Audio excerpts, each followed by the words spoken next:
favor, tenga el cuidado de mantener los micrófonos apagados, las cámaras de una forma discrecional si usted desea mantenerla encendida o apagada. No hay problema con eso. También queremos hacerles saber que en la plataforma hay una parte donde está levantar la mano. Esa va a ser la forma en que vamos a darle a usted la oportunidad en el tiempo que corresponda para que haga las consultas del caso. Hoy vamos a tener charlistas profesionales quien van a estar listos para responder cualquier tema que tenga que ver con la charla de hoy. Y de igual manera, si algo tiene que ver con respecto a acompañamiento o consejería, cualquier pregunta estará siendo atendida por miembros de Vida Abundante San Carlos. Presento la charla. Tiene el título Dinámica emocionales que utilizan los ofensores sexuales y su impacto en las víctimas. Tenemos dos profesionales, el licenciado Cristian Marín Vázquez. Quiero presentarlo porque él es el jefe de la sección de apoyo psicológico operacional del OIJ. Especialista en psicología clínica de la Universidad de Costa Rica y Sendeis de la Caja Costarricense de Seguro Social e investigador criminal del Colegio Universitario de Cartago y Escuela Judicial. Además, él es docente de la Universidad de Costa Rica en temas de psicología forense y criminología. También tenemos la participación esta noche de la máster Rebeca Mora Steller. Ella es psicóloga de la sección de apoyo psicológico operacional del OIJ, es máster en psicología laboral y posee estudios avanzados en criminología. Desempeña labores relacionadas con valoraciones de riesgo a personal policial, promoción de ambientes laborales sanos, atención clínica a personal interno de OIJ, acompañamiento a personas víctimas que interponen procesos legales por violencia doméstica, violencia de género, hostigamiento o abuso sexual. A ellos nuestro agradecimiento y podemos imaginar en las manos de quien tenemos hoy esta valiosísima charla para que usted saque también cualquier duda que usted tenga. No se deje la duda, estaremos trabajando en los dos líneas. Ahí está el chat, ahí pueden hacer las consultas, también levantando la mano. Así que adelante, estimados.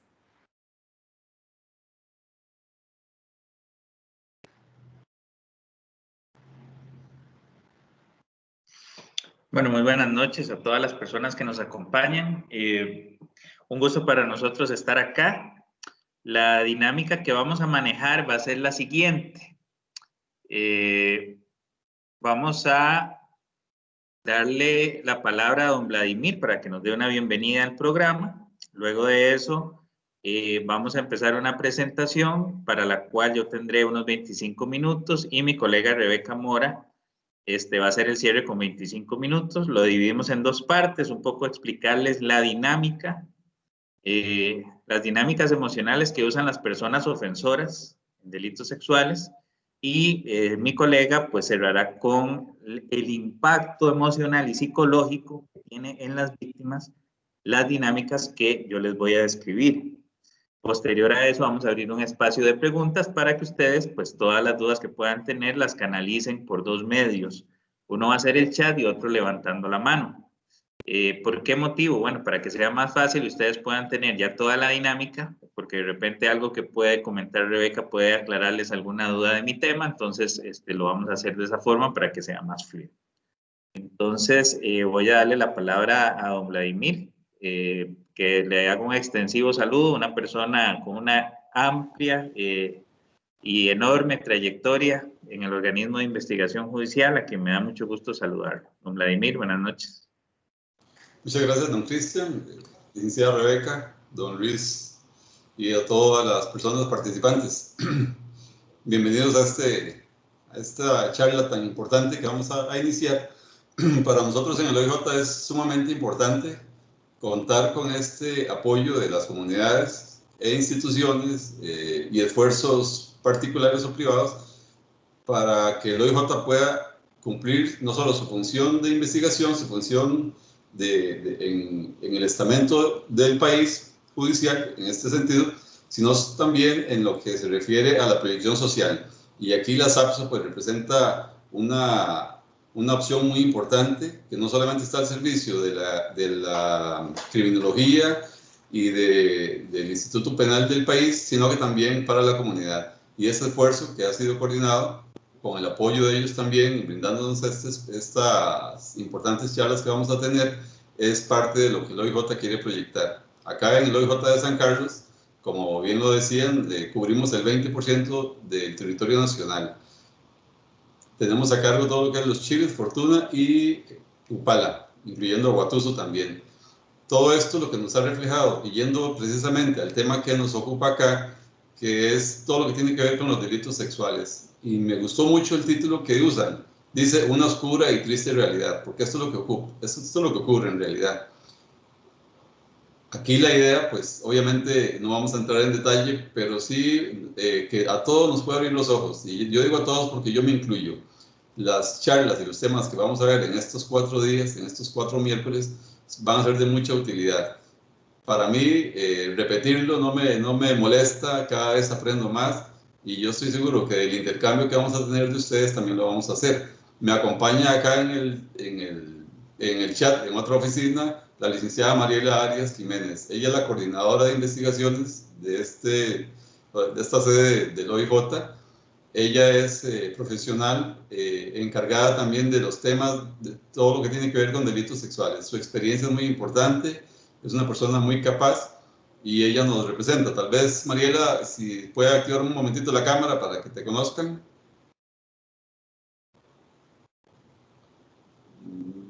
Seguro no me oyó, pero bueno.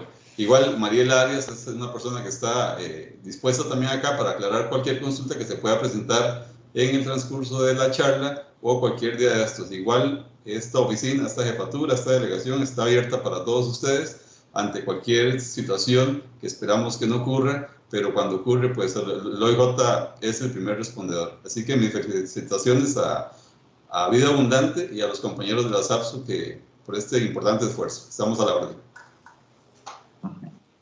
Muchas gracias, don Vladimir. Y bueno, decirles que tienen ustedes dichosamente un gran grupo humano en la región de San Carlos, con unos compañeros que conocemos la entrega y el profesionalismo con que desarrollan sus labores.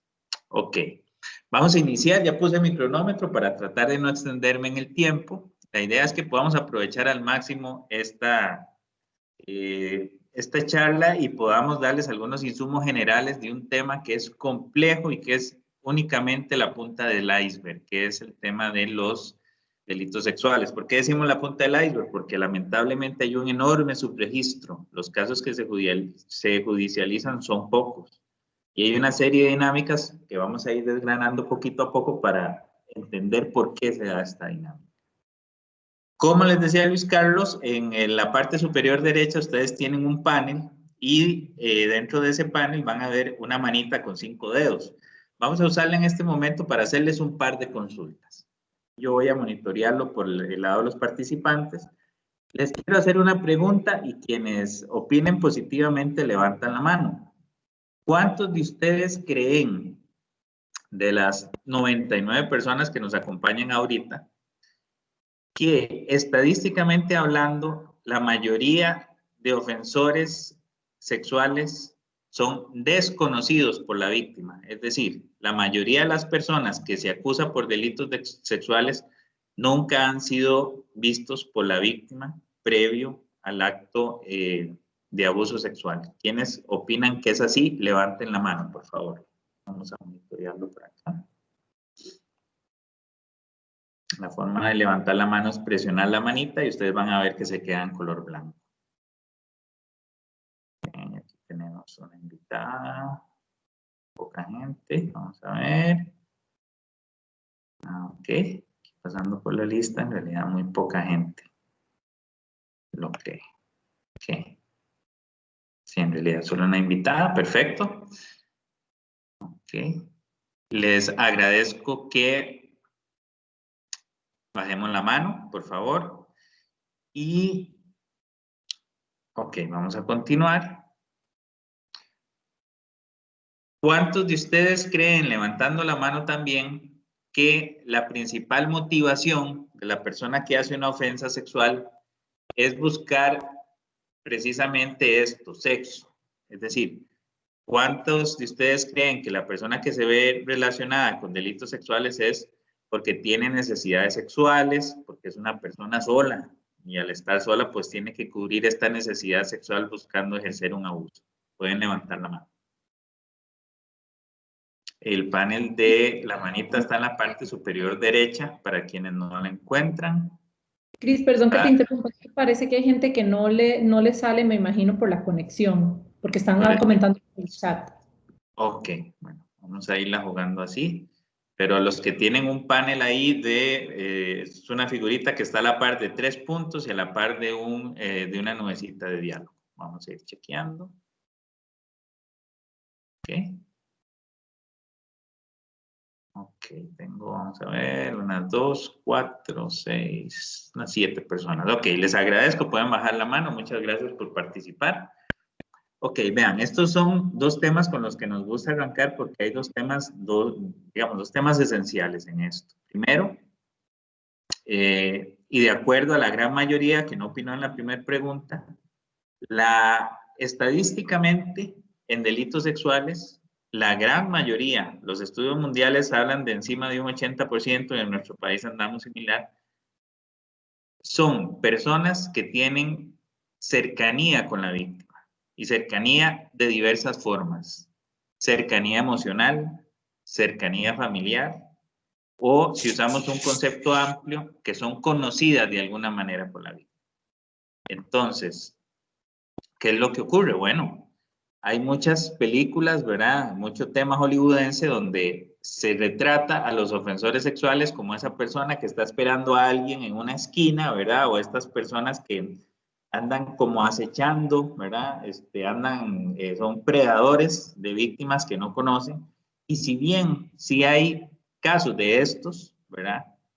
Y hay algunos casos seriales que en nuestro país, por dicha, no son la mayoría, representan en comparación a la gente que conoce a su ofensor una ínfima mayoría. ¿Y cuáles son el tipo de relaciones que más se dan? Usualmente las de parentesco, las que hay una relación de cuidado o una relación de poder o de influencia. ¿A qué me refiero con esto? Personas que pueden ir desde guías espirituales, que pueden ir desde profesores o docentes, ¿verdad? O que tienen una función de cuidado y protección, supuestamente. ¿Okay? ¿Y por qué lo enlazamos con la segunda pregunta? Porque mucha gente opina, ¿verdad? Siguiendo con esa imagen, digamos, lombrosiana o caricaturesca del ofensor sexual, que es esa persona que vive sola, apartada, que es extraña, excéntrica, ¿verdad? Lo que nos dicen las estadísticas es que la gran mayoría de ofensores sexuales, además de ser conocidos por la víctima, tienen pareja. Entonces, la motivación sexual no es lo más importante. Y lo que nos hablan las recientes teorías es que hay un ejercicio de poder en el tema del abuso sexual, no solo por la posición que tiene la persona, que ya hablamos que puede ser de cuidado, protección, educativa, etcétera, sino también de yo tengo control sobre la persona, ejerzo ese poder, ¿verdad? Aquí esto nos sirve para despatologizar la imagen que tenemos de los ofensores sexuales, ¿verdad? Porque también se mezcla con una idea muy machista, ¿verdad? Y muchos habremos oído ese dicho de los hombres, de que, bueno, los hombres no pueden contener sus impulsos sexuales, ¿verdad? Disculpen que use una frase un poco fuerte, pero así es como la conocemos coloquialmente, ¿verdad? Entonces muchos habremos escuchado a nuestros mamás y abuelas que, bueno, que con el hombre, cuando la de abajo se para, la de arriba no piensa, ¿verdad? Y esto hace una alusión directa y grotesca de que el hombre no tiene control cognitivo porque es presa de sus impulsos sexuales, cosa que es un mito también, ¿verdad? ¿Por qué motivo? Porque nosotros somos seres básicamente cognitivos, ¿verdad? Entonces, el tener control no solo sobre mis impulsos sexuales, sino sobre mis impulsos de agresión, no solo es posible, sino que se puede dar en muy diversas circunstancias. ¿Ok? Entonces, esto es un tema que nos sirve mucho para clarificar el por qué tenemos que entender los delitos sexuales desde un ámbito de poder y no solo desde un ámbito solo de supuestamente necesidad sexual, que no lo es así. ¿Y por qué hablo del tema de los hombres? Bueno, porque lamentablemente es una tendencia mundial y nacional de siempre. Los principales ofensores en temas de delitos sexuales somos nosotros los hombres. ¿Eso genera un determinismo de que todos los hombres somos ofensores sexuales? Evidentemente no. Pero ahí les voy a compartir en el chat una imagen donde habla que en el año 2019 más del 94% de ofensores acusados son hombres. Víctimas son muy pocos hombres, menos del 6%. ¿Okay? Entonces aquí vemos que hay un tema de género también fuerte. Y hay un tema de género desde las masculinidades más hegemónicas de que nos han enseñado a los hombres de que las mujeres pueden ser una posesión nuestra, podemos cosificarlas, ¿verdad? Y desde ahí muchas ideas machistas que tenemos de que, bueno, que una mujer que viste de determinada forma o anda en la calle en determinadas horas, ¿verdad? O en un lugar público, está provocando al hombre que no se puede controlar, y esto lo digo entre comillas, y eso le permite entonces al hombre hacer lo que quiera con la mujer, ¿verdad? Entonces, evidentemente, no solo con mujeres mayores de edad, sino con cualquier mujer. Si volvemos al primer dato de que la principal cantidad de ofensores son en la familia, entonces eso nos pone en una perspectiva de que ese ejercicio de poder no solo se da con las mujeres en ámbitos públicos, sino sobre todo en ámbitos privados, ¿verdad? Entonces, bueno, eso es como un punto de partida importante. Hay múltiples escenarios, como el tiempo lamentablemente es poco, vamos a tratar de darles en general alguna pincelada de varios. Ahí les comparto en el chat qué tipos de escenarios pueden haber en este mundo virtual. Como decía Luis Carlos ahora, ¿verdad? Que el mundo se acortó, las distancias se acortaron y estamos a un clic de tener contacto con quien quiera en el lugar que sea. Hay escenarios de la realidad, o sea, que abusos se realizan teniendo a la víctima bajo mi esfera de alcance, pero también está la virtualidad, cómo los ofensores seducen, engañan, obtienen materiales de las víctimas para luego incluso manipularlas y amenazarlas con que eso lo van a compartir con los propios papás o en comunidades virtuales, ¿verdad? Y hay una combinación de ambas. Entonces, vean que es un escenario que es variable y dependiendo el tipo, pues van a cambiar las estrategias. Por ejemplo, en un escenario de realidad, se usa mucho la manipulación, se usa mucho el secreto, cuando estamos hablando de víctimas que son conocidas por el ofensor. Cuando estamos hablando de víctimas que son desconocidas por el ofensor, o que el ofensor es un predador más al acecho, puede usarse mucho el engaño y las habilidades sociales para engañar, ¿verdad? Y también ahora vamos a ver que hay un tema de edad en que también estos ofensores muy ágilmente cambian las estrategias dependiendo en qué edad se focalizan en la vida, ¿verdad? ¿Qué características de las personas ofensoras? Las que comentamos, cercanas a las víctimas o desconocidas, y la cantidad de ofensas vividas. Esto es muy importante. Lamentablemente hay un patrón en que las personas que son conocidas de sus ofensores no reciben una única ofensa. Usualmente son actos que se dan crónicamente y lamentablemente durante muchos años. Y ahora la colega les va a hablar un poco el impacto a nivel neurológico que genera esto, versus cuando usualmente las personas no son conocidas o no conocen a su ofensor, usualmente es un único acto, ¿verdad? No suele ser tan crónico, entonces el impacto es diferente, ¿ok?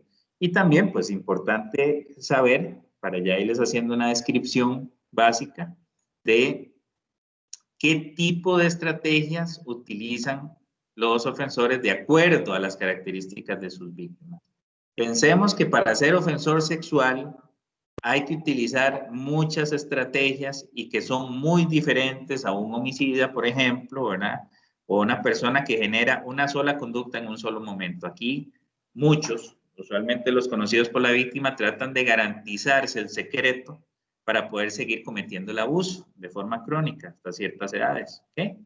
Aquí les copié en el chat lo que nosotros llamamos en psicología las etapas del ciclo vital. Son las etapas del desarrollo por las que pasamos todos los seres humanos, ¿verdad? Como ustedes verán, son muchas. Etapa prenatal, que es el periodo de gestación del ser humano, la infancia primaria, que es del nacimiento a los 3 años, una infancia temprana, que es de 3 a 6 años, la niñez media, que tal vez la niñez media la ubicamos mucho en la edad escolar, ¿verdad? Porque está en ese proceso, que entro a la escuela a los 6 años, salgo a los 3 o a los 12, la adolescencia, que es de los 11 a los 20, si ustedes ven, usualmente nosotros la relacionamos con los 18 años o mayoría de edad, pero hay estudios que nos hablan de que hay un poquito una moratoria de la adolescencia, entonces, aunque hay gente mayor de edad, todavía hay temas de madurez ahí. La adultez temprana a los 20-40, la media de los 40 a los 64 y la tardía de los 65 en adelante. Entonces, tengamos en cuenta estos dos escenarios y ahora sí, empecemos a desgranar un poquito las dinámicas emocionales. Pongamos el primer escenario, escenario A, el escenario 1. Cuando los ofensores son conocidos de la víctima. ¿Qué estrategias uso en la infancia como ofensor o la niñez temprana? Bueno, estas personas usualmente pueden tener un acceso muy fácil a las víctimas, tienen un encanto que le genera confianza a los papás, porque los papás usualmente son la puerta de acceso a los niños y a las niñas y las víctimas. Y ¿qué ocurre también? Pueden tener alguna posición social que les haga acceder más fácilmente a las víctimas. Aquí volvemos, cualquier generalización es ingrata, inexacta, ¿verdad? Entonces no podemos decir que todos los docentes o todos los guías espirituales o todos los que tienen un jardín de niños sean ofensores, jamás. Pero suele ubicarse, lamentablemente, algunas de estas personas en estos tipos de trabajo suelen buscar actividades de este tipo para tener acceso. O incluso, algunas de estas personas tratan de buscar familias que tengan vulnerabilidades y debilidades como descuido con los hijos para abusar de eso. O incluso también puede darse la modalidad económica, de que yo trato de subsanarle un tema económico a la familia para tener acceso. Y en zonas rurales a veces lamentablemente se da la dinámica, ya cuando pasamos a la niñez media y adolescencia, este fenómeno de que ciertas niñas van a hacer labores domésticas a un lugar y a veces suelen ser abusadas ahí cuando hay descuido de los papás, ¿verdad? Entonces volvemos. En esa niñez temprana, los ofensores buscan mucho manipular a los padres o al adulto que es responsable de los niños para tener acceso a ellos. ¿Qué pasa en la adolescencia? Una característica de la adolescencia es que nuestros jóvenes buscan separarse o individualizarse del hogar. Están buscando una identidad propia. Hay a veces, en muchas ocasiones, signos de rebeldía. Entonces, un ofensor lo que va a buscar es precisamente fomentar esto para que el adolescente se separe de sus redes de apoyo. ¿De acuerdo? Entonces, ¿qué suele pasar ahí? Se fomenta la rebeldía y también se venden una serie de ideas sobre de que no hay nada malo en que haya grandes diferencias de edad en una relación, ¿verdad? Sabemos que ahora hay una ley de relaciones impropias, ahora sí está penalizado legalmente las grandes diferencias en las relaciones de edad, pero nosotros veremos en esa dinámica que más bien se fomenta eso para atraer a la víctima y tenerla a mi merced y generar lazos de dependencia que pueden ser múltiples, pueden ser dependencia emocional, por ejemplo, cuando la persona es muy manipuladora, o otras más grotescas y nefastas como dependencias de drogas, sustancias psicotrópicas, ¿verdad? Ofensores que inducen a la adicción a sus víctimas y las dejan esclavizadas de este terrible mal que son las drogas, ¿verdad? Y dependencia económica en otras ocasiones, ¿verdad? Donde la persona no puede valerse por sí misma, depende de la persona, entonces esa es una forma de tenerla retenida. Cuando hay adultez temprana, y volviendo a esta categoría de personas conocidas por la víctima, ¿qué ocurre? Bueno, se ejercen muchos temas de control y poder, cosas muy machistas, se aísla a la persona de todas sus redes de apoyo, y en esto las redes de apoyo espirituales son muy importantes. Redes de apoyo me refiero a iglesia, me refiero a familia, me refiero a comunidad, amigos, compañeras de trabajo u otras actividades. En esta edad, lo que suele ocurrir es que a la víctima le van cortando esos hilos, ¿verdad? Se le separa de los papás, se les prohíbe, se le ejerce una violencia sobre cómo visten, se le indica que el tema de la espiritualidad no es importante, se le aísla. Entonces la persona queda sola y genera una cuestión de indefensión muy peligrosa. Y en esa indefensión la persona se queda como enjaulada. Y aunque a veces aparezca que la jaula se quiere abrir, ya la persona está en un estado de indefensión que no sale, ¿verdad? Hay círculos de violencia muy arraigados que son muy problemáticos. Ya en adultez media, una persona que ha sido muy dañada por años, posiblemente si hay dependencia emocional y sobre todo económica, se queda ahí. Y en la adultez tardía también hay abusos sexuales, ¿verdad? Lo que pasa es que a veces tenemos ciertas ideas o ciertos mitos sobre la sexualidad del adulto mayor, pero también hay muchas personas que abusan no solo con negligencia y patrimonialmente de nuestros adultos mayores, sino lo hacen también a nivel sexual, ¿verdad? Entonces vean que es un gran escenario, ofensores que conocen a la víctima por todas estas etapas del ciclo vital, pero hablemos en estos minutitos que me restan de qué dinámicas pueden haber cuando el ofensor sexual no conoce a la víctima para ciertas edades. Entonces, en la infancia y la niñez temprana, este tipo de predadores que van a buscar, usualmente familias de mucha vulnerabilidad, familias que tengan riesgo social grande, que descuiden mucho a sus hijos. Aquí pueden abusar de niños callejizados, ¿verdad? O niños con necesidades económicas grandes, ¿verdad? También pueden darse a raíz de temas de prostitución infantil, ¿verdad? Pueden explotar mucho a estas poblaciones en esas edades. Y en la adolescencia también posiblemente buscarán personas muy vulnerabilizadas, o ellos la vulnerabilizan con temas de drogas, ¿verdad? Con otros tipos de dependencia, y usualmente personas que también están muy alejadas de sus redes de apoyo. En muchos casos de ofensores sexuales seriales, sobre todo en Estados Unidos, ¿verdad? Y en otros países, los estudios hablan mucho de que las personas en explotación sexual son las víctimas más usuales. ¿Por qué motivo? Porque los ofensores piensan que nadie va a preguntar por ellas, ¿verdad? Y de ahí la importancia de que los sistemas de justicia y sobre todo los sistemas sociales tengan a esas personas, las apoyen. ¿Por qué? Porque si no van a ser víctimas fáciles. Cuando ya es en adolescencia, bueno, en adolescencia hay muchos temas de prostitución también, lamentablemente. En adultez temprana, ¿qué ocurre? Son estas personas que usualmente suelen buscar víctimas en lugares vulnerables, ¿verdad? Y les decía al inicio que la comisión de actos suele ser un único acto, a diferencia de quien es conocido por la víctima, que hay una cronicidad, aquí suele ser un acto porque son personas que no vuelven a ver.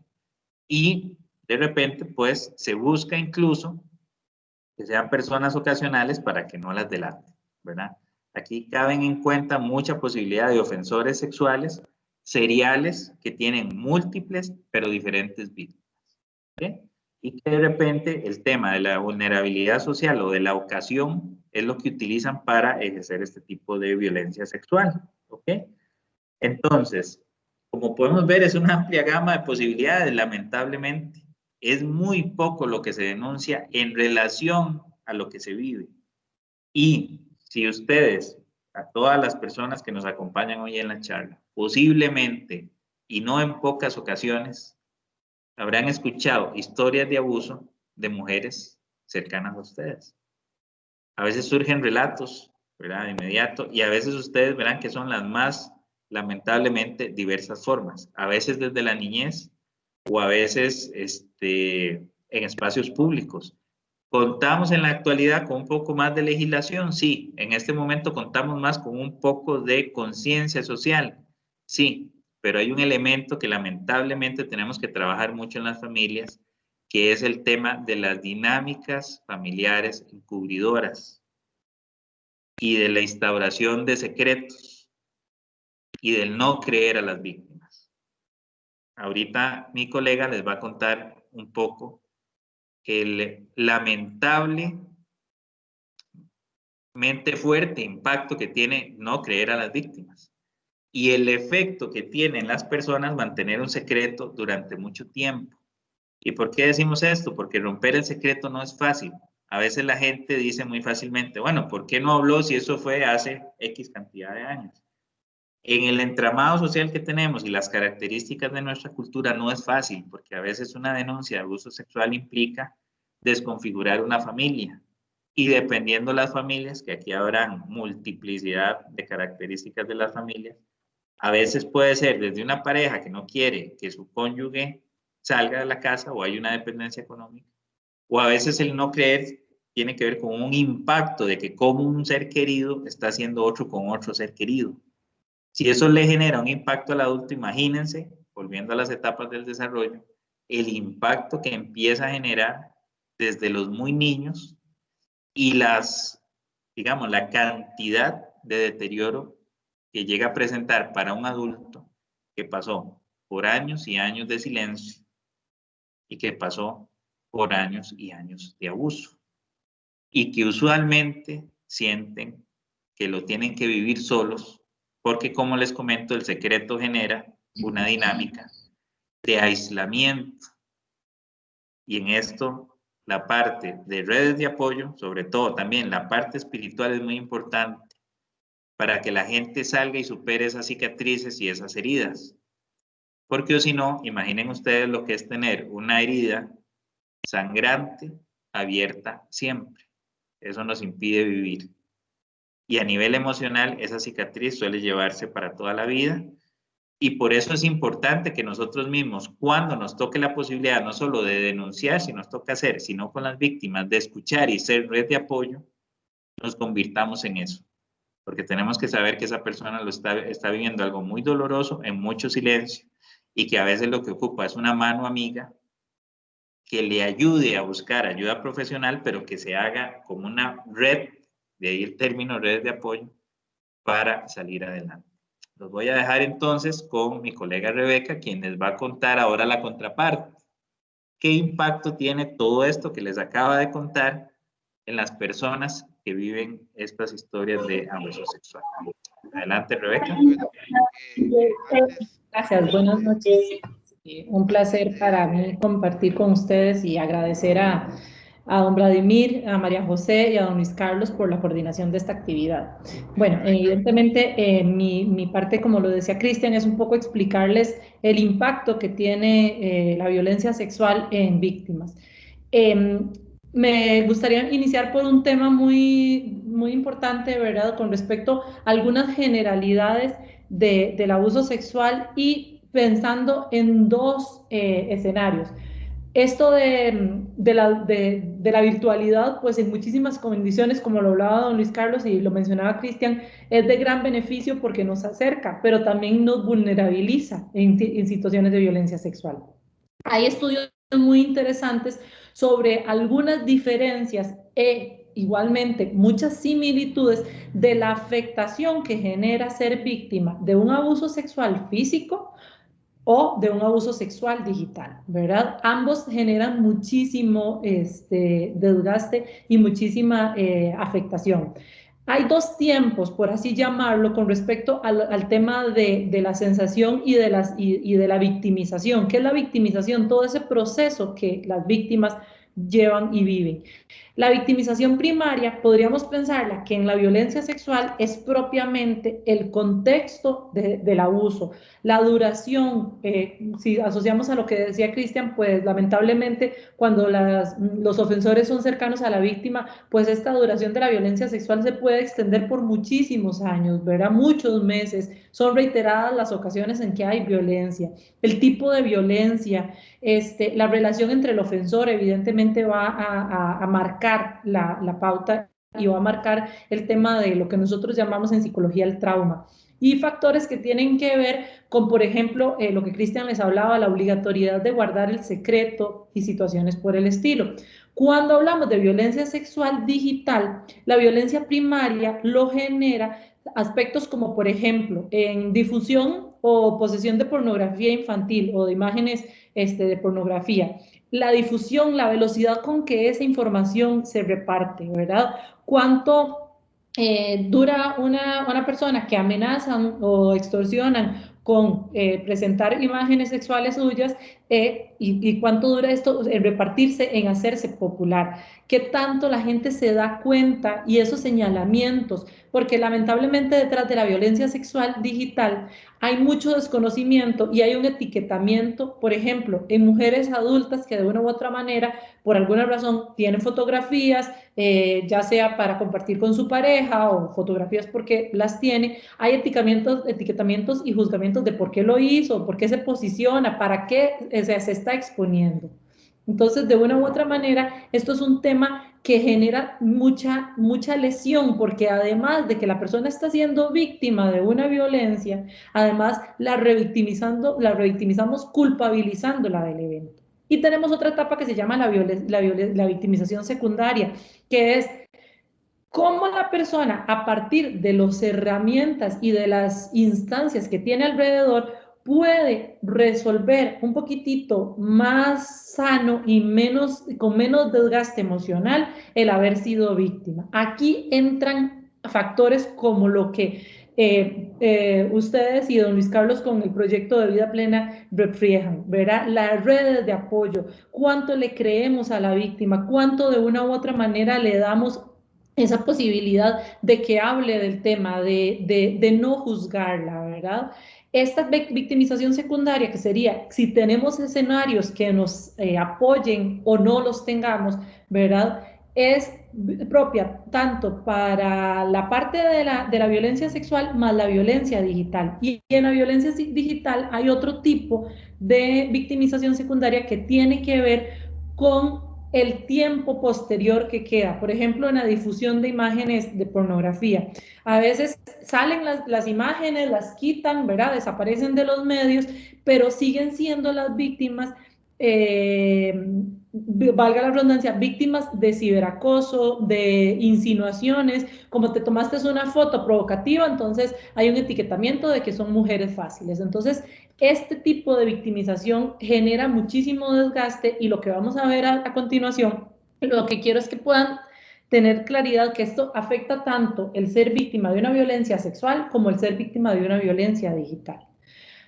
A nivel general, cuando uno busca teoría y podemos estudiar el tema, pues podemos encontrar una serie de sintomatologías, tanto para personas víctimas de abuso sexual menores de edad, como para personas, o en su mayoría mujeres mayores de edad. La mayoría son similares, hay un elemento de afectación en un tipo de desorden emocional que se llama el trastorno de estrés postrauma, que es el que se asocia a todo tipo o hay una propensión de que toda víctima de violencia sexual desarrolle estrés postrauma. ¿Por qué? Porque el estrés postrauma es una situación que tiene que ver con un tipo de afectación emocional que por un trauma, que un trauma es una información que yo no estoy preparada para vivir, que yo no quiero vivir, eso que me pasa me genera grandísimos dolores emocionales y muchísimas repercusiones. Y también es una cuestión asociada al tema de la cantidad de estrés. Entonces, ¿qué quiero decir con esto? Ojo que la violencia sexual nos afecta en varias esferas de la vida. Vamos a trabajar también basándonos en las etapas del desarrollo, al igual que Cristian les compartía, yo también les estoy compartiendo ahorita una imagen, ¿verdad? Que es ahí la misma información de las etapas de desarrollo, es algo tal vez muy visual, en lo cual vamos a entender qué tipo de afectaciones viven las víctimas según la edad en que sufren la violencia. Y ojo acá, Esto es una cuestión, las etapas del desarrollo tienen una situación que se llama que son multidimensionales, es decir, nos afectan en todas las dimensiones de la vida. No, lo psicológico no deja de afectar en lo físico no deja de afectar en lo psicológico, no deja de afectar en lo espiritual. Hay otra situación que tiene que ver con que las etapas del desarrollo durante toda la vida se viven. Es decir, si una persona fue víctima de abuso sexual en la niñez temprana, en la infancia, por ejemplo, desde que nace hasta sus 3 años, empieza a sumarle todo lo que vamos viendo, empecemos a pensar que vamos a empezar a sumar. Lo que yo les hablé de afectaciones a los 3 años, entonces, si una persona fue víctima a los 3 años, lo va a acarrear y va a sumar todo lo que veamos hasta la adultez tardía. Factores importantes, el abuso sexual, ya sea físico o digital, tiene 2 tipos de daño. Nosotros cuando hablamos de daño o afectaciones a nivel cerebral, lo que estamos diciendo es que hay daños en nuestro órgano, ¿verdad? El cerebro como órgano, como tal, con sus diferentes áreas, ahí hay daño. Hay afectaciones, ahorita vamos a ver de que el cerebro no se desarrolla igual. Y también tenemos lo que nosotros llamamos de daño psicológico o psíquico. ¿Qué es el daño psicológico psíquico? Las afectaciones al funcionamiento. No tenemos la posibilidad de tener un desarrollo, un funcionamiento de ese órgano que es nuestro cerebro, como debería de ser, con la naturalidad y la funcionabilidad que debería de ser. Entonces, estamos hablando que el impacto es muy alto. Propiamente ya entrando en etapas del desarrollo, vamos a empezar en la etapa de la infancia, que es desde que nace la persona hasta los 3 años. Aquí les voy a ir haciendo una comparación de algunos aspectos muy importantes o de desarrollos psicosociales que tenemos en las etapas de vida, y voy a ir haciendo una asociación por qué es que la violencia sexual afecta tantísimo en estas situaciones. Empezando en infancia, como les decía, por ejemplo, del nacimiento a los 3 años es la etapa de desarrollo del apego con los padres y con las personas significativas. Esas personas que son mi grupo principal y que lo sano y lo que cada niño y niña tendría lo ideal que viva es poder decir, ok, esto es sentirse cómodo, ok, esto es sentir seguridad. Son esas primeras pinceladas de lo que luego, cuando uno va creciendo, va comprendiendo sobre lo que es apego, sobre lo que es amor, sobre lo que es protección. Entonces, el abuso sexual vendría ya a decir, ok, esto no es algo de lo que yo creí que tenía que ser, o esto no es algo como lo que a mí me enseñaron. Entonces, podríamos hablar, si esto fuera una cuestión de matices, tal vez para que me entiendan, podríamos pensar que si los primeros pincelazos de la vida podrían ser en un color, no sé, celeste, ¿verdad? Las personas de violencia sexual lo van a ver casi negro, ¿verdad? O sea, van a ser rasgos que van a generar dolor, que van a generar incomodidad al verlos. Al finalizar la etapa de la infancia, los niños empiezan a desarrollar autonomía. Ya nosotros podemos imaginar una pequeñita o un pequeñito de 3 años que de una u otra manera ya no quiere ponerse la ropa que papá y mamá le dicen, ya quiere tener su propia independencia, quieren tratar de comer solos, ¿verdad? Toman esa posibilidad de decir, yo soy individual, yo soy yo y tengo mi derecho a hacer las cosas.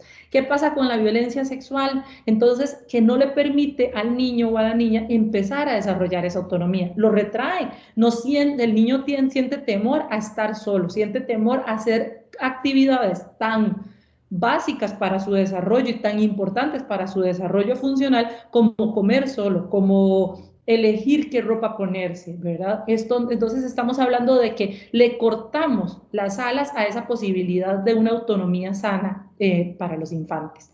La niñez temprana, de los 3 a los 6 años, como hablaba Cristian, la podemos asociar un poco a que ya empiezan los procesos de socialización. En algunas ocasiones los niños ya van a centros de cuidado, que el kinder, que la guardería, este tipo de grupos donde ya empiezan a tomar interacción con otros niños. ¿Qué es uno de los factores de mayor afectación en los niños de estas edades? La violencia sexual. de los 3 a los 6 años inicia el proceso que va terminando casi que con la adolescencia, me atrevería a decir, del desarrollo del juicio moral. ¿Qué es el juicio moral? Esa capacidad de poder empezar a decir esto está bien, esto está mal, esto es correcto, esto no es correcto. Y también poder empezar a regular mis comportamientos, mis conductas en función de lo que está bien y lo que está mal.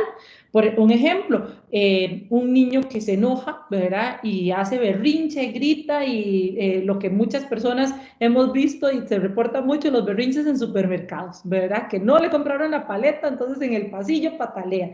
En esta etapa donde papá, mamá o esos seres que generan autoridad saludable sobre el niño, le empieza a decir, ok, no porque usted no le compre lo que quiera, tiene que hacer un berrinche en el supermercado. Esta no es una forma de respetar o reaccionar. Entonces, esto es donde empieza a decir, esto es correcto, esto es incorrecto. ¿Qué pasa? El abuso sexual nos viene a romper ese esquema y podría entonces naturalizarse conductas que no tienen que ser naturalizadas. ¿Como cuáles? Como que me invadan mi espacio físico. ¿Cómo nosotros sabemos qué es un espacio físico y qué es un espacio vital? Estirar la mano, donde llega mi mano a vuelta redonda, por así decirlo, eso es lo que nosotros llamamos los espacios vitales. Cualquier invasión de ese espacio vital, cuando uno no la quiere, cuando uno no la espera, genera reacción, ¿verdad? ¿Qué pasa cuando a uno en un bus, por ejemplo, alguien se le acerca a uno mucho, uno reacciona, ¿verdad? Uno hace como alejarse.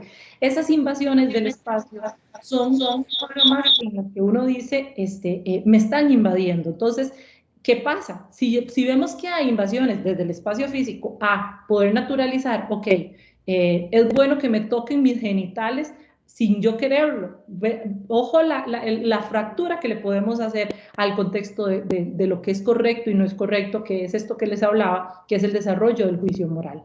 Hay un proceso también de autorregulación de emociones. ¿Qué es autorregular las emociones? Saber que yo estoy sintiendo una emoción, pero que tal vez no es el contexto para expresarla de una forma u otra. Entonces, la autorregulación emocional es eso que me dice que a mí en una presa, cuando me pitan, no me puedo salir del carro a gritarle 4 cosas a la persona, a pesar de que me esté pitando y yo esté molesto, ¿verdad? Esa es autorregulación, saber qué contexto yo me puedo expresar mis emociones. Por ejemplo, la autorregulación emocional tendría que ver también en cómo yo manifiesto la felicidad. No es lo mismo expresar la felicidad, tal vez, no sé, Costa Rica que es tan futbolero, un equipo gane, ¿verdad? En medio de todo San Carlos y San Carlos gana y todo el equipo de San Carleño, entonces muy bien, ¿verdad? Podemos disfrutar, hacer, no sé, de otro equipo y disfrutar en medio de toda la manada sancarleña. No es el contexto. Eso es autorregulación, saber decir,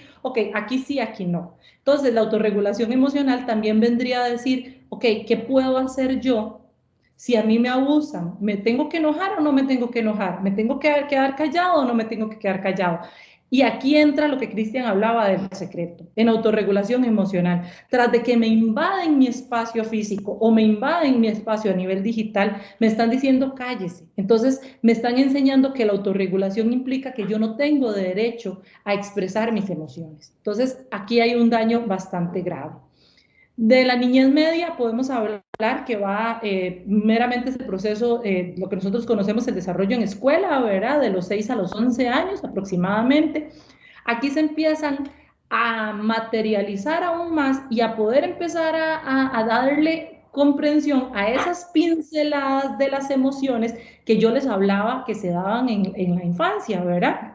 Es el desarrollo de empezar a crear conceptos. Entonces, ojo lo peligroso de abuso sexual antes de los 6 años o de los 6 años hasta los 11 años, donde yo digo, ok, protección es que a mí me toquen, que a mí me abran la puerta cuando yo me estoy bañando y me intimiden, ¿verdad? O sea, podría empezar a naturalizar conductas que no son naturales y que luego podría haber un desaprendizaje, ¿verdad? Pero tiene un proceso de un cobro significativo para la persona. En esta etapa de niñez media también se empieza a desarrollar el autoconcepto. El autoconcepto se desarrolla a partir de diferentes ámbitos. Cómo yo me relaciono a nivel académico, cómo me relaciono a nivel social, a nivel familiar, cómo mi apariencia física me impacta. ¿Qué es autoconcepto? Esa definición que yo voy construyendo de mí mismo. Y el autoconcepto pasa también por la validación que otros dan. Entonces, si hay abuso sexual, empieza el cuestionamiento de, ok, a mí me quieren porque accedo a complacer al otro. Eso sería una definición y una construcción insana de un autoconcepto. Creer No, no me que... gusta. Entonces, ¿cómo se quita? Disculpe, ¿alguien tiene un micrófono encendido? Dice... Vamos a tratar de apagarlo. Gracias, sí, muchas gracias. Es que me hizo un eco, entonces por eso fue que les pedí gracias, muy amable. Ok, hablaba también entonces de ese cuestionamiento de mi autoconcepto, ¿verdad? O sea, ¿qué tengo yo que definir sobre qué me van a querer a mí? ¿Me van a querer por lo que permito que otros hagan con mi cuerpo?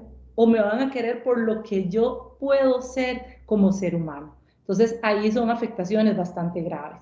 Hay otro otro desarrollo psicosocial muy importante que se da entre los 6 y los 11 años, que es la corregulación. ¿Qué es la corregulación? Cuando yo empiezo gradualmente a cambiar el tipo de poder y la percepción que tienen los niños y las niñas sobre el poder de los papás. ¿En qué empieza? Ya yo puedo empezar a cuestionar a mis papás, ¿verdad? Es donde ya se empiezan a ver esas manifestaciones que después en la adolescencia podríamos definir como, ay, es que se ponen rebeldes, ay, es que no me quieren hacer caso, ¿verdad? Empieza la época de los por qué. ¿Por qué?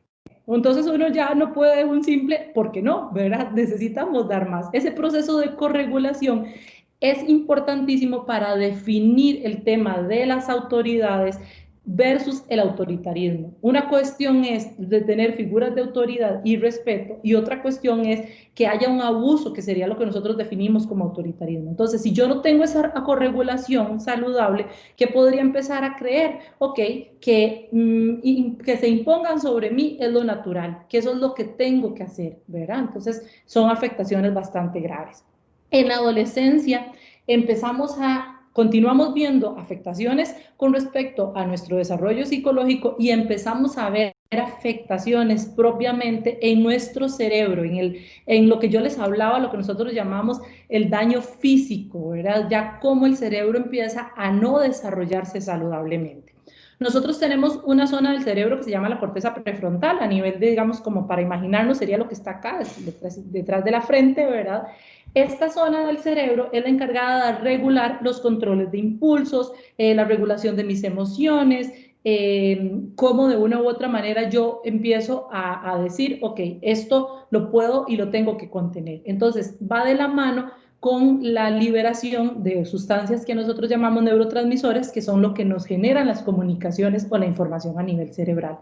¿Qué pasa en la adolescencia si una persona ha vivido abuso sexual antes de los 20 años o incluso durante los 20 años? O sea, estamos hablando ya que estamos acarreando afectaciones en 20 años de la vida de una persona.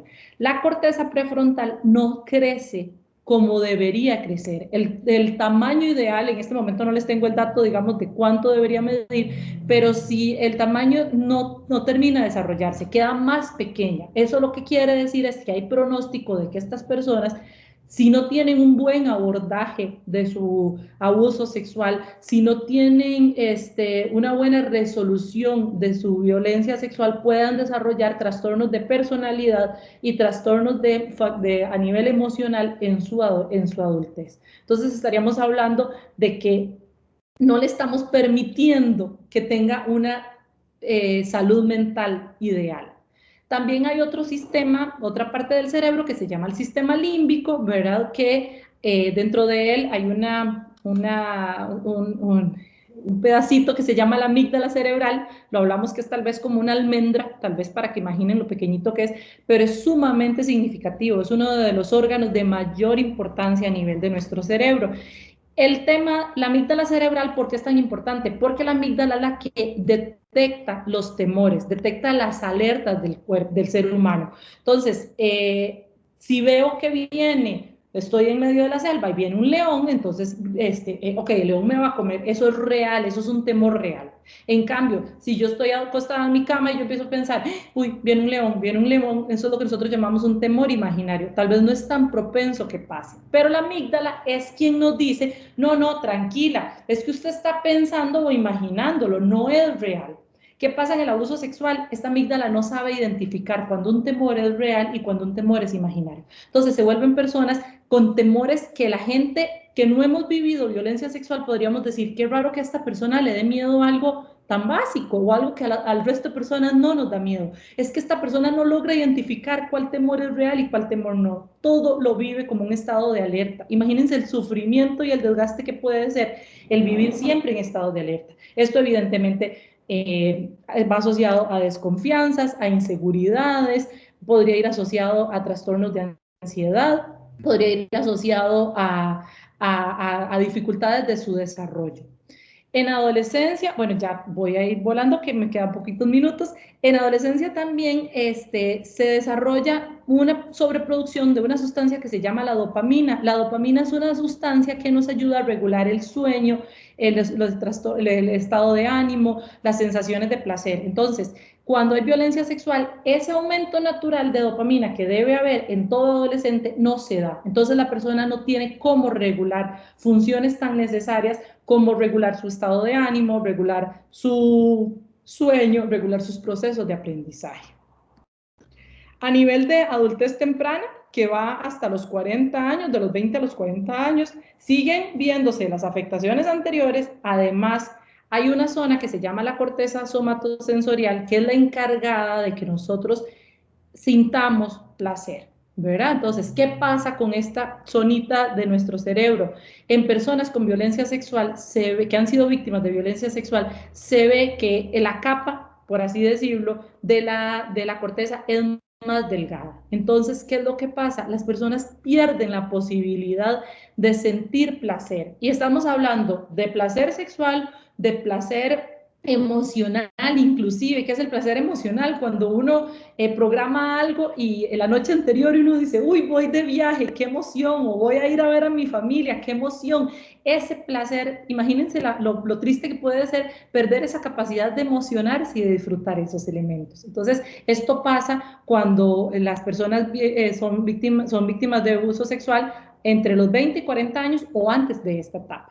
También algo muy interesante y muy importante acá, en estas etapas es donde normalmente, o naturalmente, no hablemos de normal porque lo normal es algo estadístico, nosotros hablamos de más cuestiones naturales, hacemos establecimientos de relaciones más íntimas, tanto a nivel de pareja, de amistades, de todo tipo de grupos sociales. Entonces, acá vamos a definir nuestras amistades y nuestras relaciones más íntimas a partir del aprendizaje que tuvimos. Si tuvimos un aprendizaje de abusos, de irrespetos, de que no de que yo no valgo por mí misma, entonces evidentemente, o más bien, hay muchas probabilidades de que mis relaciones las establezca bajo esos límites no sanos ni funcionales.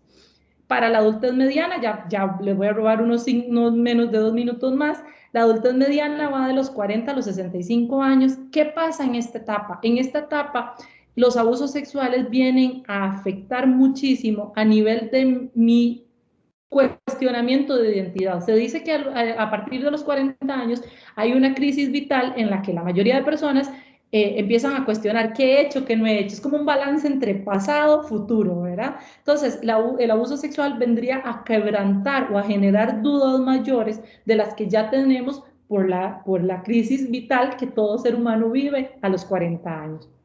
También hay un tema de sensaciones de vacío. Es probable las personas que son padres y madres en más o menos a estas etapas se asocia que hay un fenómeno que se llama el nido vacío. ¿Qué es el nido vacío? Cuando los hijos se van de casa, hacen sus propios hogares y situaciones así. ¿Por qué la violencia sexual afecta tanto en esta etapa? Porque volvemos a sentir que no hay protección, ¿verdad?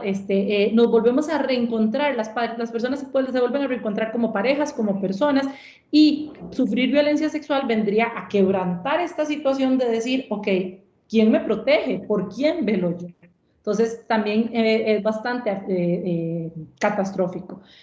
Para la adultez tardía, que es de los 65 años en adelante, como les decía Cristian, lamentablemente la gente minimiza o cree que no hay abusos sexuales a estas edades. Claro que lo hay, y viene a repercutir a nivel de que las personas a estas edades, pues por la naturaleza de sus edades, podrían empezar a tener pérdidas físicas, motoras, algunas cognitivas. Entonces ya hay una sensación de sentirse menos útil, de sentirse vulnerables, o inclusive en algunas ocasiones lo reportan, es que yo ya no soy independiente. El abuso sexual vendría a generarle mayores afectaciones y mayor desgaste a esta sensación de no ser dependiente, de no servir, que es un término que es muy fuerte, pero en algunas ocasiones las personas de tercera edad lo sienten, y que el apoyo vendría más bien a reducir esas sensaciones. Esto es un barrido muy rápido de las afectaciones a nivel de las etapas. Vamos a quedarnos con ustedes para evacuar algunas dudas y sí reiterarles lo que les decía Cristian. El mayor acto de empatía y solidaridad que podemos tener con personas que reportan ser víctimas de abuso sexual es, 1, escucharles; 2, creerles. Y esto no es un 1 o 2, o sea, no es en lista, es como casi que todas al mismo tiempo. Por favor, escuchémoslas, creámosle y ayudémosles a vincularles con las instancias correspondientes, apoyo espiritual, apoyo médico, apoyo psicológico, para que puedan restablecerse un poquitito de atrocidades como la violencia sexual. Muchas gracias. Muchas gracias, Rebeca. Súper agradecidos, claro, y cómo no agradecer al licenciado Cristian Mora Víquez. Cómo no agradecerlo por la participación. También agradecerle al licenciado Vladimir Muñoz y a la compañera que estaba con él, a la investigadora Mariela Arias. Vamos a abrir, si les parece, el segmento de preguntas. Voy a hacerles saber una que ya Cristian ahí tiró algunos rasgos, pero la habían tirado, la habían puesto en el chat, acerca de cómo identificar a un opresor, porque hay una cantidad de características alrededor del abuso sexual que nos explicaba la Master Rebeca. Muchas gracias, Luis. Sí, vean, aquí lo importante es que primero tengamos conciencia que es una persona que se aprecia tan adaptada y tan normal como ustedes o como yo, ¿verdad? O sea, quitémonos la imagen de buscar gente rara, extraña. Es gente que está integrada y que usualmente vive mucho tiempo con ciertas características más psicológicas que físicas, ¿verdad? Y que también hay que ver muy bien cómo son las relaciones de estas personas y cómo ejercen violencia. Ahí en las características que recién les puse, hay niveles altos de hostilidad, aunque no sean tan visibles socialmente. O sea, de repente no es personas que se andan peleando en los bares o que se andan peleando con todo mundo, ¿verdad? No. Son personas que son hostiles en su machismo y en cómo generan que las personas se aíslen, ¿verdad? Cómo generan cuestiones de control y de sumisión con las personas, ¿verdad? Entonces eso es muy importante. Esto no se puede ver físicamente, pero sí se puede ver cuando se escucha a la persona, las distorsiones cognitivas. ¿A qué se refiere eso? Vean, esta gente tiene a veces pensamientos tan torcidos con las víctimas que pueden parecer increíbles, pero así es. Por ejemplo, con niños, decir, los que son ofensores de niños, que es que lo está tentando tener sexo porque anda un short muy corto, o porque ciertos juegos de acercársele es porque lo está incitando a un tema sexual, ¿verdad? Entonces, con estas personas, a veces más que detectar a la persona, el tema esencial es cómo estamos cuidando a nuestros niños, niñas y adolescentes y cómo les enseñamos a tener una comunicación con los papás cuando los quieren manipular y les quieren instaurar un secreto que de repente puede ser el peor grillete para vivir muchos años un abuso sexual, ¿verdad? Entonces, seamos vigilantes, no seamos paranoicos, pero seamos vigilantes de todos quienes nos rodean, de con quienes pasan a tiempo solas nuestros niños y niñas, y también cuando una persona los aísle a ustedes o intente aislar a sus familias, a sus hijos e hijas, tengan mucho cuidado porque eso es un síntoma muy preocupante de que pueden ser víctimas de abuso.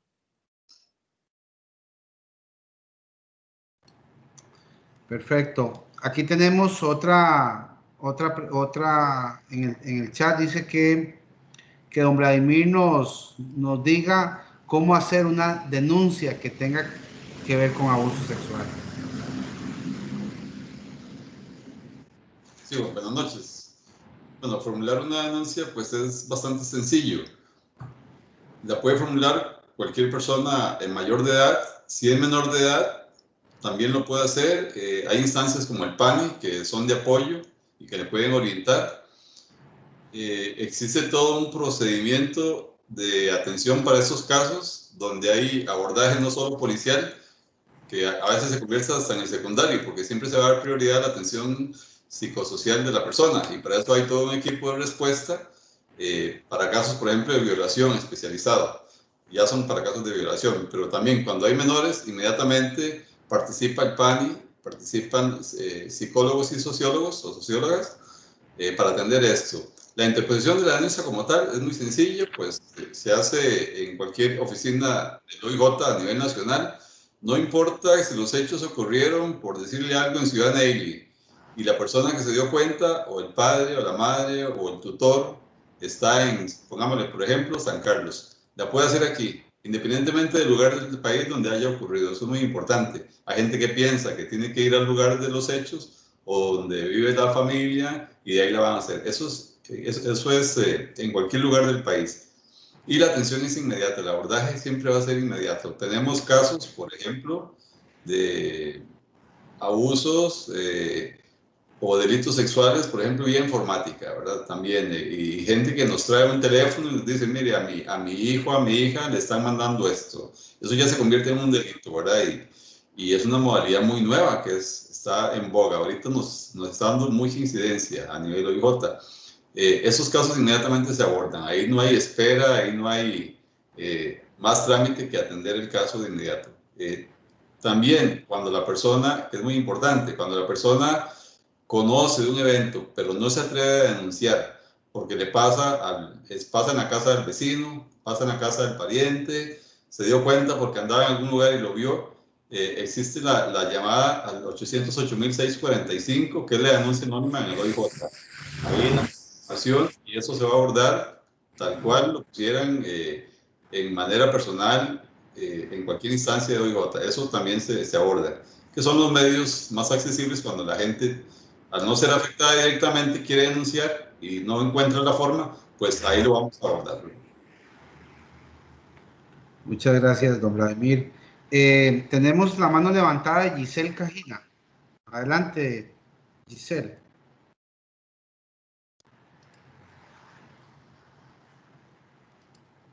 Sí, buenas noches.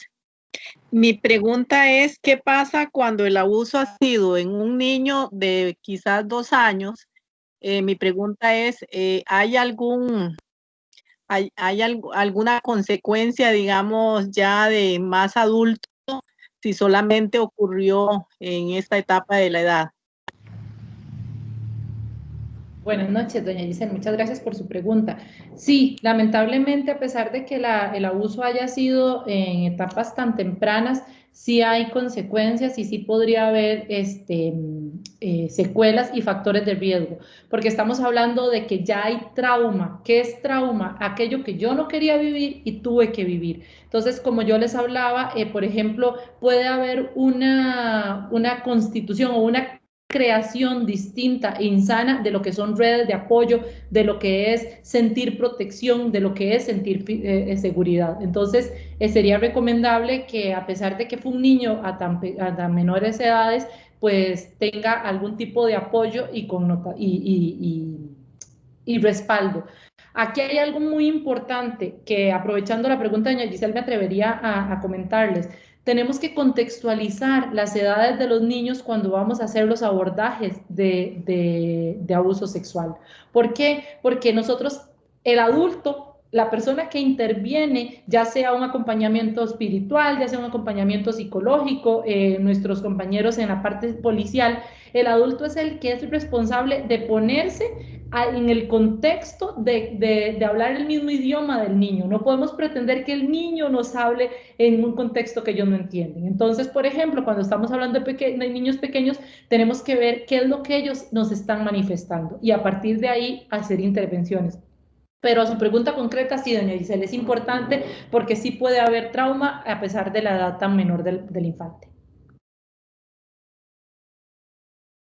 Ok, gracias. Tenemos antes de pasar a una pregunta, Karen Yasmin tiene la mano levantada y luego vamos a contestar algunas preguntas que tal vez no hayan sido contestadas en el chat. Adelante, Karen Yasmin. Buenas noches. Buenas noches. Tengo una pregunta. Si un menor de edad le contó a un padre que ha sido abusado, pero no quiere denunciar porque tiene miedo de papá, ¿puede hacer la denuncia siempre, sin el consentimiento, aunque el menor de edad no quiera, o no se puede hacer hasta que él diga que sí? Muchas gracias. Creo que también don Vladimir nos puede ayudar en ese tema. Sí, claro, no sé si en el grupo, me parece que estaba invitado alguien del PANI, por ejemplo. Pero sí, la persona, quien tiene la patria potestad, el padre o la madre, en su condición efectivamente de padres, pueden hacerla. Obviamente, pensar en estas edades, la voluntad del menor, pues ellos a veces no comprenden la totalidad de las implicaciones ni la dinámica. Será un grupo, un equipo, como decía antes, de psicólogos y sociólogos, quienes van a abordarla al menor y entonces van a establecer, y si encuentran que son ciertas las informaciones que el menor, el niño o la niña dicen, pues obviamente ellos son los que van a emitir los informes respectivos, pero en eso siempre quien tenga la patria potestad o el tutor puede interponer la denuncia, no ocupa el aval ni la voluntad del menor en este caso. Ok, hay otra pregunta en el chat dice, tengo una duda respecto a la correlación y el autoritarismo. No sé si tiene la duda con respecto al concepto como tal. Eso es lo que puso. Sí, vamos a ver, sería bueno que nos aclare el término correlación. De repente no entiendo la lógica entre los dos conceptos para poderlo entender mejor. La persona que hizo la consulta que pueda... Ajá, corregulación, dice doña Elizabeth Ortega. Tengo la duda en lo que respecta a la corregulación y el autoritarismo. No sé si nos amplía por aquí un poco más para poder, mientras tanto, mientras recibimos la ampliación, vamos a leer otra. ¿Cuáles son las principales señales emocionales que se manifiestan en las personas que sufren algún tipo de abuso sexual y que no presente violencia física?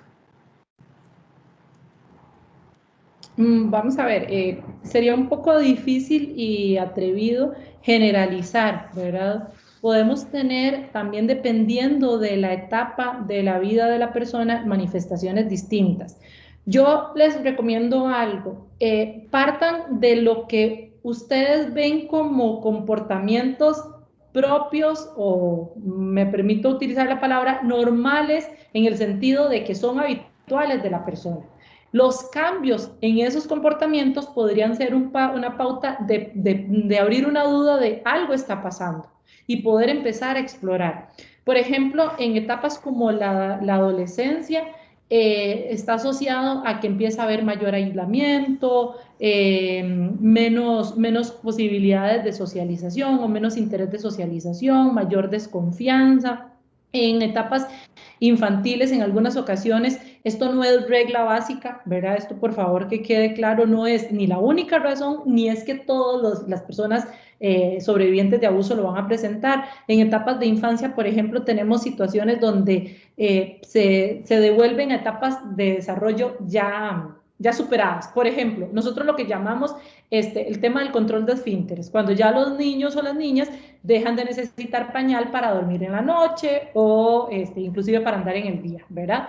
En algunas ocasiones se ha asociado de que los niños vuelven a requerir utilizar pañal por una condición de que algo les está afectando en su desarrollo natural. Ese algo es lo que necesitamos con muchísima cautela, con muchísima paciencia, empezar a explorar qué es. Y dentro de ese algo podrían ser situaciones lamentables como de abuso sexual o otro tipo de situaciones que también es importante ponerles atención. Pero yo les repito, por favor, tomemos de parámetro que hay cambios abruptos en el comportamiento de la persona y a partir de ahí empecemos a preguntar, no demos por supuesto nada, no demos por seguro nada, preguntemos y empecemos a explorar al respecto. Perdón, Luis Carlos, hay un tema también que a veces es un síntoma, e igual, haciendo las advertencias que hacía la colega, la hipersexualización de conductas, ¿verdad? Suele darse en muchas ocasiones que niños empiezan a tener, o niñas, conductas muy sexualizadas que no es acorde a su etapa de desarrollo, entonces ahí hay que indagar, o cuando empiezan a utilizar un lenguaje muy sexualizado, ¿verdad?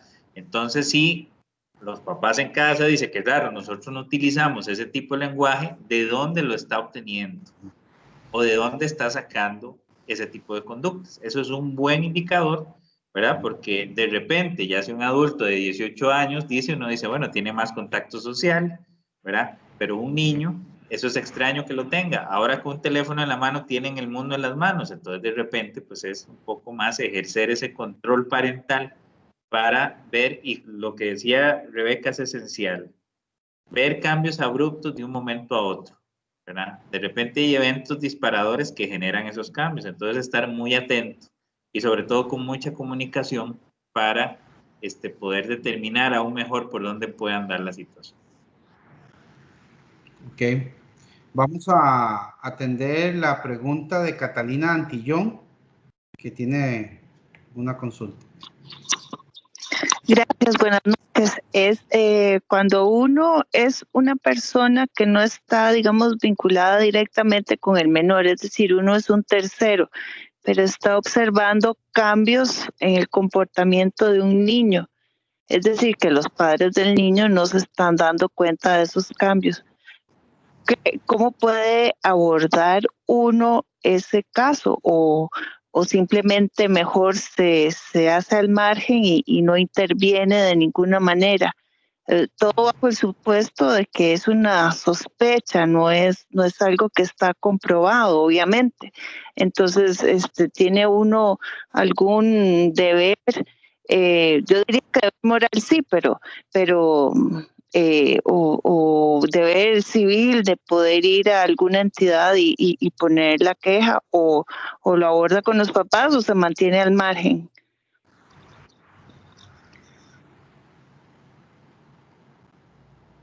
Ok, tal vez voy a darle mi opinión para que don Vladimir nos pueda ampliar.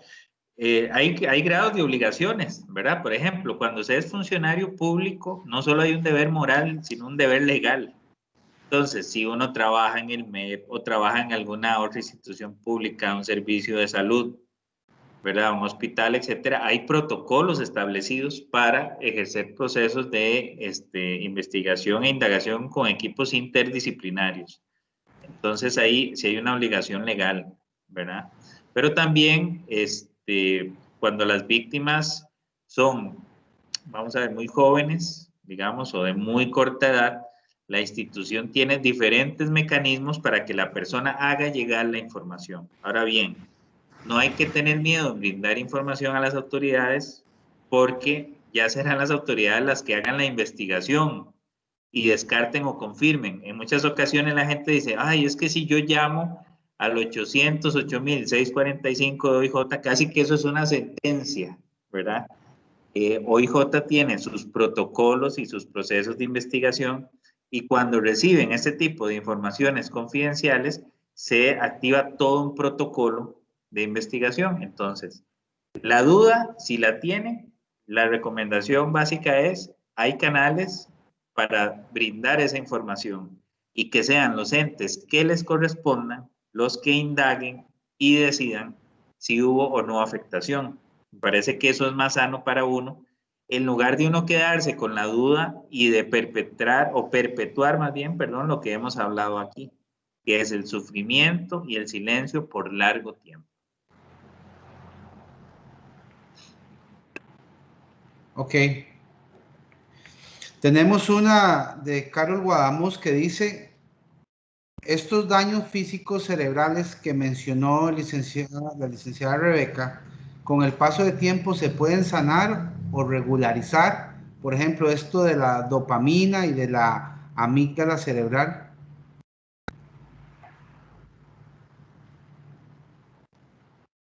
Bueno, ahí tal vez voy a darles mi opinión y también le pediría a mi compañero que me apoye al respecto. Vamos a ver, hay algunas situaciones que también son de criterio médico, ¿verdad? Entonces yo no me atrevería a dar una respuesta definitiva. Creo que sí sería importante las valoraciones médicas.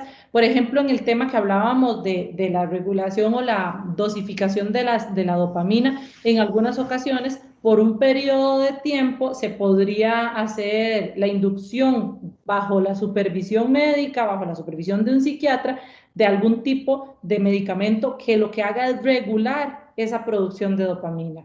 Pero esto tiene que ser, como les digo, bajo supervisión médica y bajo un análisis. Esto no puede ser para nada nunca de automedicación. Sin embargo, es una cuestión que, como les digo, yo pensaría y mi criterio sería que haya un análisis integral de la situación y una opinión interdisciplinaria, psicología, psiquiatría. Cristian, si quieres agregar algo. Vamos a ver, hay temas, a veces los temas de salud mental tienen mucho estigma, ¿verdad? Y la gente a veces los confunde con falta de actitud. Entonces, por ejemplo, hay gente que es depresiva y posiblemente tenga una depresión crónica, podría ser a raíz de un tema de abuso, ¿verdad? Entonces la gente lo que la ve es triste, lo que la ve es que de repente duerme mucho, se retrae, y la gente cree que con solo tener una actitud positiva, la gente va a cambiar esas conductas. ¿Qué es lo que está pasando a nivel cerebral? Ya se han construido redes neuronales, o sea, redes de pensamiento de tristeza. Esas redes con los pensamientos tristes lo que hacen es reforzarse y se suma un desbalance químico, ¿verdad? Entonces, ese desbalance químico, similar a lo que comenta Rebeca, no se quita solo con una buena actitud. A veces se ocupa un apoyo externo químico para regularlo. Con lo del miedo, muy importante. Si a una persona ha sido múltiplemente abusada durante mucho tiempo y el miedo lo constituye dentro de su habitualidad y hay redes neuronales que respaldan ese miedo porque es el estado en el que ha vivido, imagínense lo que es deshacer eso, ¿verdad? Entonces, ¿hay posibilidades de rehabilitación? Sí hay posibilidades, se ocupa un equipo interdisciplinario, usualmente con la consulta de un psiquiatra lo que se requiere es cierta ayuda química, ¿verdad? Y pensémoslo nosotros para valorar las secuelas de estas personas. Todos nosotros, de una u otra forma, tenemos cicatrices, ¿verdad? En alguna parte de nuestros cuerpos nos la hicimos de alguna forma. Hay cicatrices que bien cuidadas cicatrizan un poquito mejor y hay otras que si fueron descuidadas cicatrizan muy mal y son muy visibles. En estos temas emocionales tenemos la misma lógica. ¿Y cómo repercute eso? En cómo se relacionan las personas y qué calidad de vida tienen. Entonces, hay cicatriz, hay secuelas, el cómo sanen depende del cuidado que le demos y sobre todo, muy importante, del apoyo social y las redes que tengamos para que no nos afecte tanto y podamos vivirlo de una mejor forma. Tenemos a doña Denia Rojas. Adelante, Denia. Buenas noches. Buenas noches. Yo trabajo con niños de 4 y 5 años y es a veces común que las mamitas se acerquen con la incógnita de niña, ¿le creo o no le creo? Es que primero me dice que sí, después me dice que fue que le pareció, después me dice, uy mami, no me acuerdo, es que yo no sé si me lo soñé o me lo imaginé. Entonces las mamás dicen, yo tengo la gran duda, pero ¿cómo voy yo a denunciar algo que ni yo sé si es cierto o es mentira y si voy a ir a pasar una vergüenza? Entonces uno a veces les dice, bueno, acudamos a un especialista en psicología para que les ayude a aclarar lo que está pasando en esa persona, en ese niño o niña de esa corta edad. Pero a veces los papás no tienen los recursos, entonces mientras van a Leva y si les dan la cita con el especialista, ya el chiquito ha cumplido 9 años. Entonces, de pronto ir al OIJ en ese caso, ¿qué alcance tendría con unas pruebas inciertas, que nada más es una duda de los padres? Esa es como es una consulta. ¿Qué alcance tendría para un padre de familia acudir al OIJ con unas pruebas tan inciertas como estas, pero que podría estarse dejando pasar un acontecimiento sumamente importante? Sin embargo, la mamá no tiene certeza y el chiquito ya ha sido manipulado por la persona esta otra incorrecta y le ha hecho creer que él se lo imaginó. O incluso la otra familia, ay, qué chiquillo, ¿cómo inventa? ¿Por qué dice eso? ¿Usted seguro se lo soñó? ¿Qué me dice? ¿Me escuchan? Sí, claro. Sí, Bueno, claro. mi nombre es Mariela, yo soy la investigadora judicial acá de San Carlos y se le entiende la consulta y pasa muy a menudo, pero lo que estamos tratando es de evitar precisamente eso, esos miedos a denunciar. No importa si tal vez no hay certeza de lo que está pasando, pero lo que nos dice es creámosle a las víctimas. Para eso están los recursos, para eso está el Ministerio Público, para eso le coayudamos nosotros en la investigación, para que así, de alguna manera, con las pruebas que se logren durante el proceso, se le va a dar por probado o no los hechos al menor, pero siempre y cuando haya denuncia. Entonces no nos quedemos con la duda, hay que decirle a los padres, denuncien, hay que creerle a la víctima. Para eso estamos nosotros, precisamente los organismos de investigación judicial, y nosotros nos vamos a encargar de evacuar las pruebas que salgan o surjan durante el proceso. Entonces, sí les aceptan, para quedar clarísima, que lleguen aún con poquitas pruebas en el OIJ, los van a atender, aunque lleguen con poquitas pruebas, les van a ayudar a aclarar la situación. Claro que sí. Efectivamente, en caso de delitos sexuales hay una norma para atender a las víctimas que es, siempre se van a recibir por parte del Ministerio Público y van también a formar parte de un equipo interdisciplinario donde viene un psicólogo, donde viene un trabajador social o una persona de la Oficina de Protección a la Víctima. Es decir, se le va un consorte y hay una entrevista previa con la víctima. Incluso pueden estar los padres, no pueden ser que estén los padres presentes, pero siempre se les va a dar atención, nunca se les va a negar, por si tengan o no pruebas, siempre se les va a dar atención. Eso es la mejor premisa que nosotros tenemos, es que siempre se les va a dar la atención debida. Muchas gracias. Hay aquí una pregunta. La Master Rebeca nos había hablado de las distorsiones que se generan en los niños, de lo bueno, lo malo cuando son abusados. El autoconcepto, eso me llamó muchísimo la atención, y por supuesto todos, es impresionante saber la distorsión que hay alrededor de un abuso, de los elementos tan profundos y el autocuidado. Basado en esta tan específico el autocuidado, hay una pregunta que sale sobre los límites con respecto a la desnudez en la casa con los niños, en el baño, a las edades.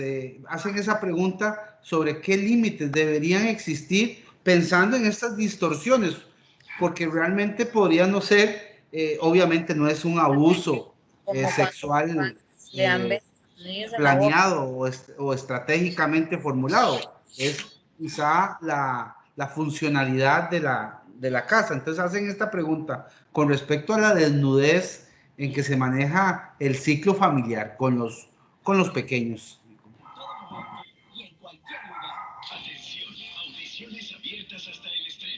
Ahí hay una, vamos a ver si apagamos. algún chat que esté abierto, algún micrófono. Vamos a ver si lo... Ya, ¿verdad, Rebeca? Sí, gracias. Sí. Ajá, ok. Sí, bueno, es una pregunta muy interesante, ¿verdad? Vamos a ver, el tema tiene muchísimos matices, ¿verdad? Podríamos hablar de matices culturales, podríamos hablar de matices también en este sentido de lo que pensamos. Acá tenemos que tomar en cuenta varios factores. Uno, ¿qué tanto le podríamos estar descubriendo un morbo al niño que todavía no es necesario que descubra, ¿verdad? Por así decirlo. Por otro lado, hay otras propuestas que lo ven como algo muy natural y como muy de la posibilidad de decir, bueno, este es mi cuerpo, podríamos mantenerlo. Yo lo que más les recomiendo y lo que yo más hago hincapié en este sentido es en que le demos la posibilidad al niño de expresar de una u otra manera el significado y también de poder de una u otra forma darle el lugar que él quiere que tenga esa situación. Por ejemplo, hay etapas del desarrollo donde los niños y las niñas, o sea, todas las personas pasamos por incluso un repudio, por ejemplo, el tema de ver a papá y mamá darse un beso o de ver al hermano con la novia, cuestiones así. Entonces, ¿a qué es lo que quiero que lleguemos con esto? Es importante escuchar qué le hace saber o qué le hace sentir a los niños esta cuestión de, por ejemplo, la exposición a genitales u otros elementos. También Cristian tiene un criterio bastante interesante al respecto que creo que lo podríamos compartir. De repente, vamos a ver, hay como una corresponsabilidad de los adultos, ¿verdad? Vamos a ver, en una relación con niños, ¿quién es el que se supone que tiene más experiencia y tiene más conocimiento? Esperamos que sea el adulto, evidentemente. Sí, esperemos eso, sí. Y también hay que monitorear muy bien lo que dicen los niños. Entonces, de repente, si un niño uno ve que quiere guardar su privacidad cuando se muda o cuando se desviste o quiere hacerlo solo, ¿verdad? Si yo fuerzo eso o yo ejerzo fuerza contra eso, ya estoy violentando al niño en cierta forma, ¿verdad? O los papás que entonces le dicen, venga, báñese conmigo para que aprenda qué es, pero de repente cognitivamente el niño no está preparado para ver eso, o no lo quiere o no lo desea, ¿verdad? En eso sí pensémoslo también como lo vivimos nosotros de adultos, o sea, hay un tema cultural, como dice Rebeca, pero por ejemplo, si a uno le toca entrar a un baño y le dan a escoger si el baño tiene divisiones para bañarse uno solo o si no tiene divisiones, ¿cuál sería la escogencia que haríamos muchos de nosotros? Permanecer con nuestra privacidad, ¿verdad? ¿Por qué obligaríamos a una persona a no hacerlo? ¿Por qué obligamos al niño desde un ejercicio de poder de hágalo porque yo quiero y no hágalo porque está preparado, ¿verdad? Exponer a niños a imágenes muy sexualizadas, ¿verdad? Lo que decimos, por ejemplo, un niño, un lactante va a ver con mucha naturalidad el pecho de una mujer, ¿verdad? Pero en cierto momento, cuando deja de haber lactancia, la persona suele andar con ropa, ¿cierto? Y ya ellos se van acostumbrando a eso. Cuando a ellos pregunten, y de acuerdo a lo que pregunten sobre temas de sexualidad, nosotros preguntémosle al niño para ver si él está preparado para entender la explicación, ¿verdad? Yo suelo utilizar un chiste que es lo que menciona Rebeca, ¿verdad? Que para mí es muy esclarecedor, ¿verdad? Respecto a cuándo está un niño preparado para escuchar algo, ¿verdad? Entonces, el chiste este es que está un niño con su papá en un parque, entonces le dice, papi, ¿usted me puede decir qué es un trío?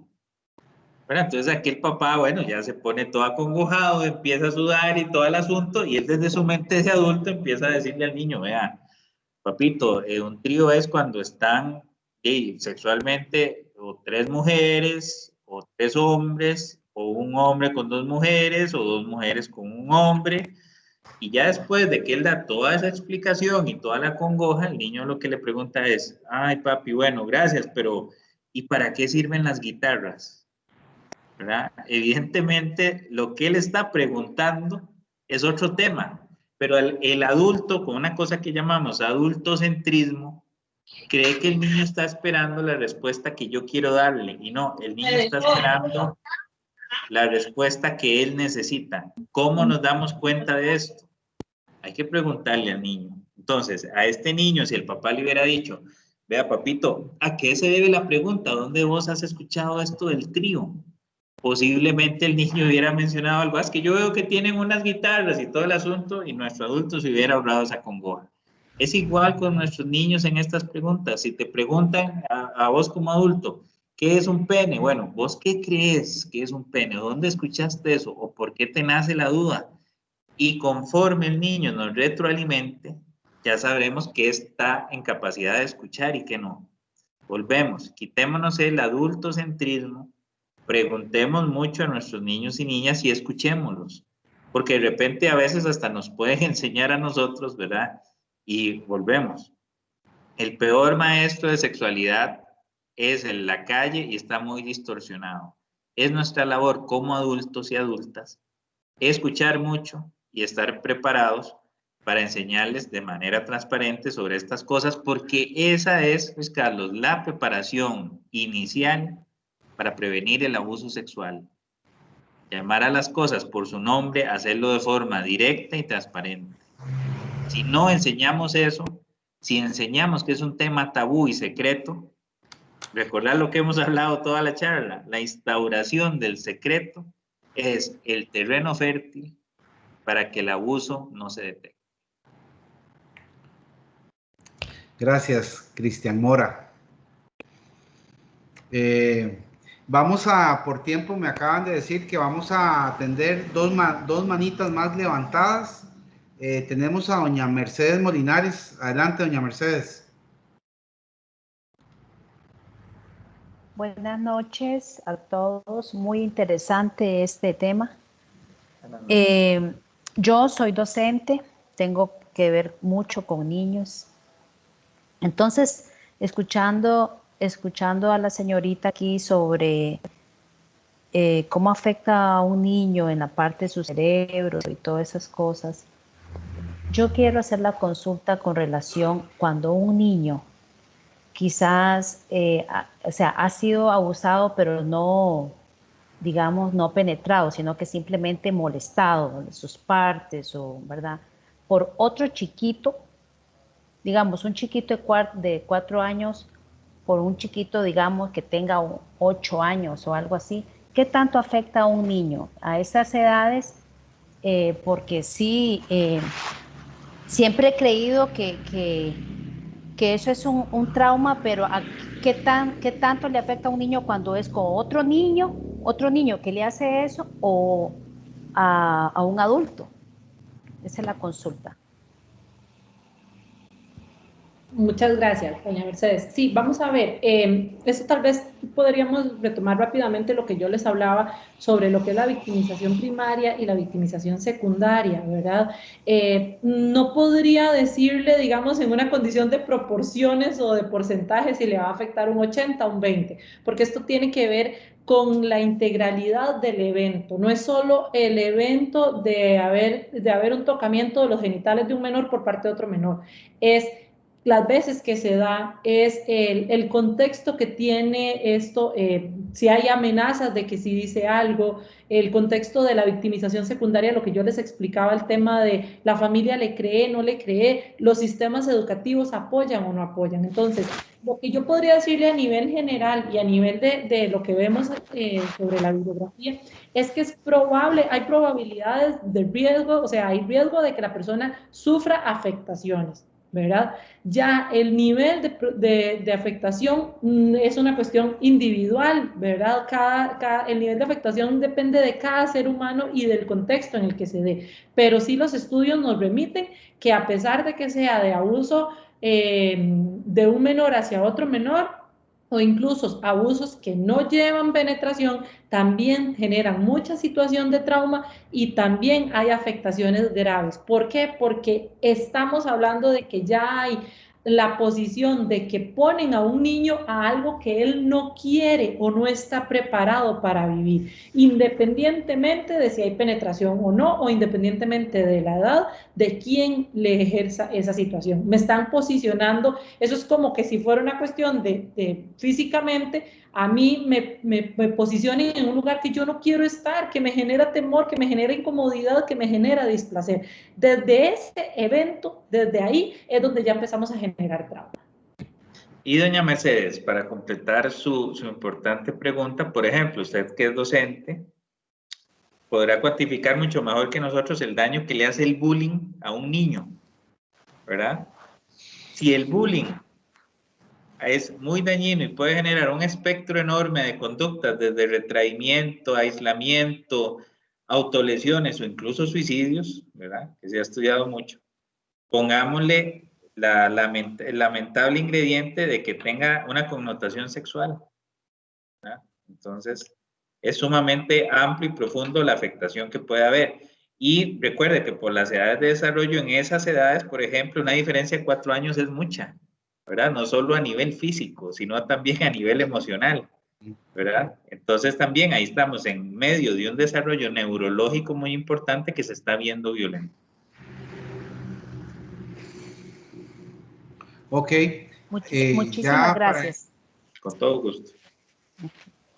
Para ir terminando, tenemos a Ingrid Moriz. Adelante, Ingrid. Buenas noches, muchas gracias. Buenas Es que noches. estoy compartiendo esta actividad con mi hija y tiene 10 años y tiene la consulta. Si la víctima, por defenderse el ofensor sexual, le causara la muerte, ¿cómo se cataloga eso? ¿Como un homicidio culposo? Bueno, ella lo dijo en otras palabras, pero ¿se cataloga así o en defensa personal? Muchas gracias.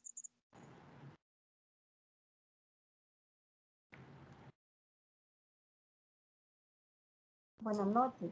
Ya ahí entra un poco más al ámbito más de legalidad, ¿verdad? Hay que ver las circunstancias del caso.